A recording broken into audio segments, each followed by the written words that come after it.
La doctora Tania Quispe, jefa de la SUNAT, nos da el honor de tenerla esta tarde, esta noche con nosotros. Hemos intentado desde que Economía en Directo está al aire poder contar con su presencia. Por fin lo hemos logrado. Entendemos que se debe, por supuesto, a las múltiples y recargadísimas labores que tiene, pero qué bueno que por fin nos pueda atender y ya tenemos mucha expectativa de poder dialogar con ella de diversos temas claves para el tema tributario, fiscal en el Perú. Doctora Quispe, un gusto, buenas noches. Por fin la tengo conmigo. Un gusto, Costó, Mario. pero por fin. No, no tengo la culpa, soy inocente de todo. Ya sé a quién voy a culpar entonces. Muchísimas gracias. Bueno, empecemos por este reporte que se dio a inicio de la semana, que en realidad nos preocupó, que es básicamente esta caída en la recaudación del impuesto a la renta del año 2012. Caída que, digamos, en cierta manera se preveía, no sé si en la dimensión que usted preveía, pero que tiene que ver, entre otras cosas, como lo he comentado, debido a la paralización de diversos proyectos del sector extractivo, básicamente minería, y que ciertamente sigue siendo, pese a lo que puedan decir muchos, buena parte o uno de los motores esenciales de la economía peruana, y sobre todo en lo que significa recaudación tributaria. ¿Cómo evalúa usted esta caída? ¿De qué dimensión ha sido y qué nos espera el futuro? Sí, mira, en realidad efectivamente nosotros hemos tenido en términos de recaudación fiscal 2 meses duros, ha sido el mes de marzo, el mes de abril, pero te diría que básicamente efectivamente está determinada la caída por los resultados del sector exportador, ¿no? Nosotros hemos logrado en abril menos 5.2%, ¿no? de ingresos tributarios, debido, yo creo que a varios factores, todos relacionados con el sector exportador. Venimos efectivamente ya de un año difícil, 2012, para la minería, para hidrocarburos en general, que generaron una baja rentabilidad. Estas bajas rentabilidades generan que no solo la regularización del impuesto a la renta del año 2013, del 2012, que se hace entre marzo y abril del 2013, sea baja, ¿no? Sino que los coeficientes bajo los cuales se hacen los adelantos de impuestos en el año 2013 también son más bajos. Entonces lo que se espera recaudar en el año 2013 ya de por sí es menor. Así es. Si a eso le sumamos otros 2 efectos muy duros, uno, que es la caída de los precios y de los volúmenes de los metales, de los principales metales durante estos primeros meses del año, que efectivamente ha pegado duramente también en los resultados tributarios, y las devoluciones de impuesto, ¿no? que estamos haciendo por efecto de todas estas etapas preoperativas que están teniendo varios proyectos mineros, que han hecho de que este año 2013, por ejemplo, en el sector campo minero tengamos que devolver impuestos por 70% más de lo que devolvíamos en el 2012. Con lo cual te imaginarás que las de mayores devoluciones, todos estos efectos de la baja rentabilidad del año pasado, los precios de los metales que este año nos han dado duro durante los primeros meses del año, han jugado un efecto que conjunto nos ha llevado a una caída muy dura de todo lo que es el sector exportador, que de alguna manera yo te diría el impacto no ha sido tan grande como el que esperábamos al inicio, debido a que el sector de demanda interna, ¿no? nos ha jugado a favor. Ahora, yo tengo acá, lo que ha reportado usted es una caída de 11.5% en impuesto a la renta, ¿no es cierto? Ese es del año 2012. Claro. Ahora, usted me está hablando que ya en la proyección para el 2013, pensando en la regularización del próximo año, ¿tendríamos una nueva caída del impuesto a la renta? No, pero mira, ese cuadro, que es un cuadro que de repente lo pasan, es el cuadro de... El cuadro número 2, por favor, si nos ayuda. El cuadro número 2 es un cuadro que trata de distinguir 2 cosas. PRICOS, ahí, ahora que lo pasen para poderlo explicar mejor, ahí está. Los PRICOS son principales contribuyentes. Correcto. MEPECOS están referidos a los medianos y pequeños contribuyentes. Lo que estamos diciendo ahí, chicas, digamos, ¿no? Claro, que los principales contribuyentes han tenido efectivamente una disminución en el total de impuesto a la renta generado en el 2012 respecto al 2011. Correcto. Cuando uno divide, ¿no?, dentro de PRICOS para ver qué ha pasado, el efecto final tiene que ver con el sector hidrocarburos y con el sector minero. Correcto. ¿no? Entonces, los dos sectores han impactado para que generemos menos 11.5% menos de impuesto a la renta. Ahora hay que adelantar que PRICOS representan cuánto el total de la recaudación. No es muy buena parte de la recaudación. Más del 80% puede ser, ¿no? Un poco, sí. Aproximadamente, sí, ¿no es más cierto? o menos.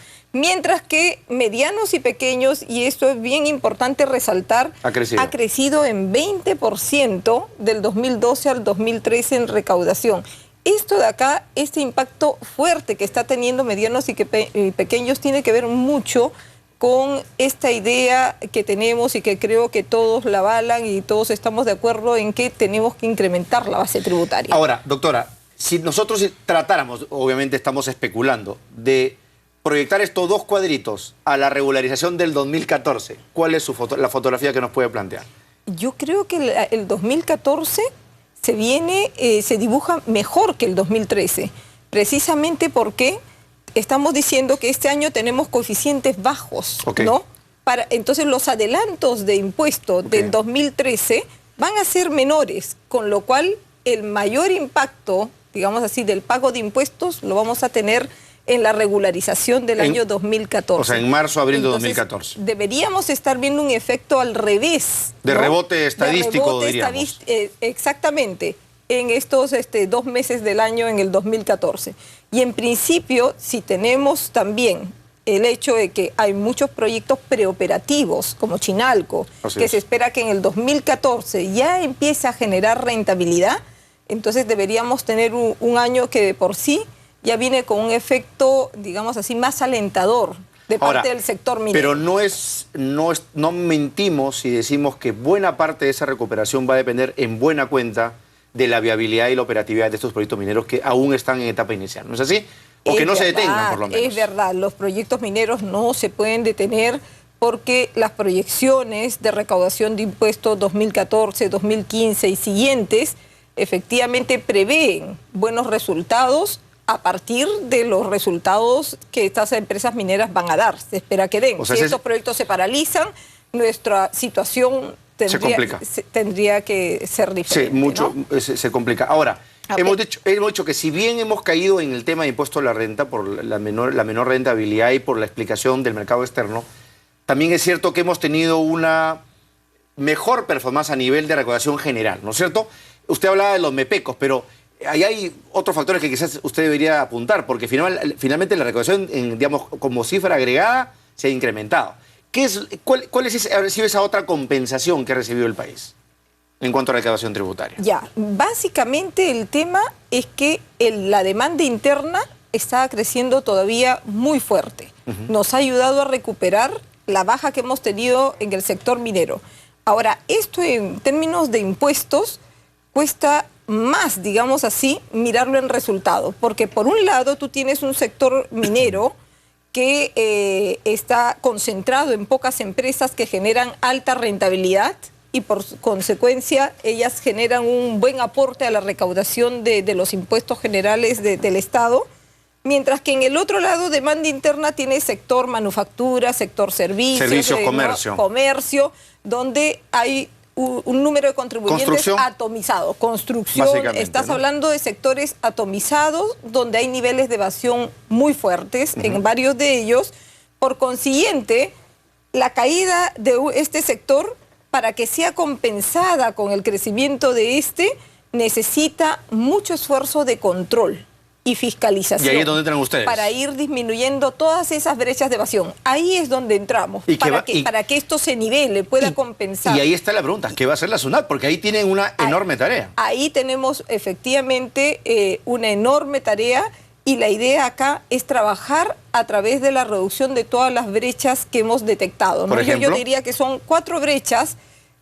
Para poder mejorar la base tributaria en general tenemos que combatir 4 brechas. Una es la brecha de inscripción, que es la brecha de aquel contribuyente que ni siquiera tiene RUC, a ese que anda en la completa informalidad. Hemos detectado un promedio de 800.000 personas que estarían en estas condiciones, o sea, que tenemos que hacen actividad económica, pero no, claro, o sea, ni existen que a nivel tenemos que tributario. traerlas para poder formalizarlas. 800.000 es una gran cantidad. Es una gran cantidad. Estamos trabajando ahora en todo lo que son centros comerciales, estos centros emporios comerciales que todavía mantienen algún segmento de informalidad. Correcto. Vamos a entrar a fiscalizar, a revisar 100 de ellos, los más principales, y por ahí tenemos que ir reduciendo esas brechas de inscripción.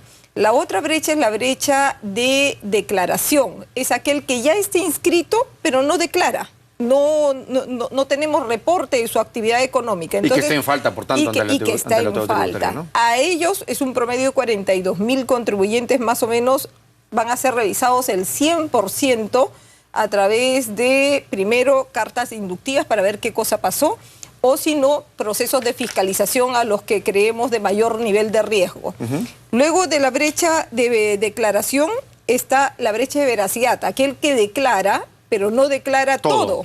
Entonces, a ese que no declara todo, se le ha hecho un estudio por sector, por tipo de contribuyente, y se ha analizado ahí el ir, por ejemplo, a sectores de mayor nivel de evasión, como es el sector construcción, como es el sector servicios. Se va a entrar con procesos de fiscalización puntuales. ¿Cuál es el nivel más o menos proyectado en el sector construcción, por ejemplo? No tengo las cifras, pero en general todos estos sectores, los principales sectores de la economía, de acuerdo a los primeros análisis que estamos haciendo, estarían generando un promedio de 16.000 millones calculados de evasión, digamos así. Es una cantidad muy fuerte. Es una cantidad muy fuerte que tenemos que atender, ¿no? Entonces, construcción, servicios... Servicios, manufactura. ¿No? Comercio va por ahí. Okay. ¿Qué cosa tenemos que hacer ahí? Mira, varias acciones. Una de ellas que es bien interesante es que estamos entrando a mirar a todos aquellos que no hemos fiscalizado en los últimos 4 años. Correcto.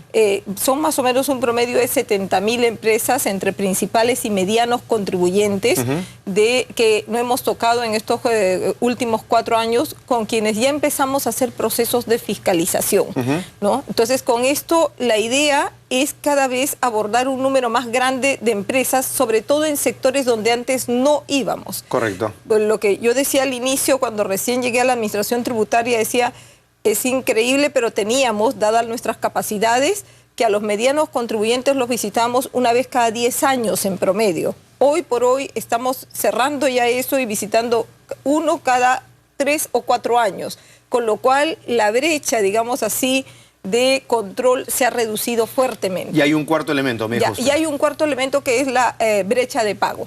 La brecha de pago tiene que ver que aquel que declara ya obviamente todo, pero no ha pagado. Por ejemplo, el agente que fracciona no está considerado en ese rubro. No, el que fracciona es normal, ¿no es cierto? El que fracciona porque a veces paga. Que se confunde el que pide financiamiento, supongo que ese está en deuda, ¿no? O sea, tiene deuda, pero no está en falta. El que fracciona no tiene ningún incumplimiento. Okay. Es una potestad que tiene el contribuyente. ¿Cuánta gente en el Perú declara y no paga? Aproximadamente. ¿Algún estimado? Declara y no paga. Ahora tenemos un estimado de número, de una cantidad de soles que aquí la tengo, espérate, déjame es un buen dato ese, ¿eh? Revisarla, no en número de personas, sino en número estimado, son más o menos unos 800.000. Wow. Aquí lo tengo. Tanto como los que ni siquiera... No, 680 millones de soles de contribuyentes que declaran pero no pagan.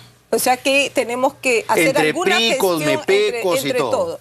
Que tenemos que hacer alguna gestión puntual para garantizarle el pago. Ese es de deuda corriente, ¿ah? Okay. Porque si sumas toda la deuda acumulada que tenemos, esa ya ahí nos ponemos a llorar todos. Sí, doctora Quispe, permítame una brevísima pausa y vamos a seguir hablando ahora de las herramientas que el Estado le tiene que dar a la SUNAT para que pueda cumplir con esos objetivos tan importantes. Ya volvemos con Tania Quispe. Con gusto.